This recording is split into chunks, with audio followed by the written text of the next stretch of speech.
ও মাই god, সাপ! বহু প্রতীক্ষার পরে অবশেষে আমি ভৌতিক ট্রেনে উঠতে সক্ষম হলাম।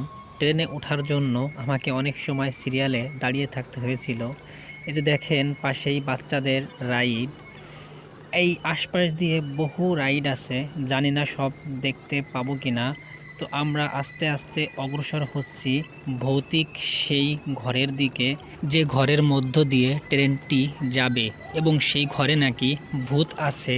তো সেটা দেখার জন্য মনটা ব্যাকুল হয়ে আছে, আবার ভিতরে ভিতরে ভয়ও পাচ্ছি, জানি না কি হবে।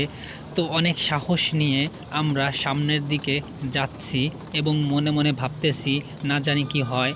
তো সামনেই সেই ঘরটা দেখা যাচ্ছে, দেখেন ঘরে ঢোকার সময় বড় একটা সাপ এখানে। তো ভিতরে কি আছে সেটার জন্য কিন্তু আমরা সকলেই অনেক ভয় পাচ্ছি। তো দেখেন এখানে কিন্তু ভয়ঙ্কর আওয়াজ হচ্ছে, জানি না আপনারা শুনতে পাচ্ছেন কিনা। এবং ডাইনে বামে অনেক কিছু আছে, যেটা ক্যামেরায় হয়তো স্পষ্ট হয়ে উঠতেছে না। আসলে কিন্তু আমরা অনেক ভয় পাচ্ছি, যদিও আমি কথা বলার জন্য হাসতেছি, কিন্তু আসলেই অনেক ভয় লাগতেছে।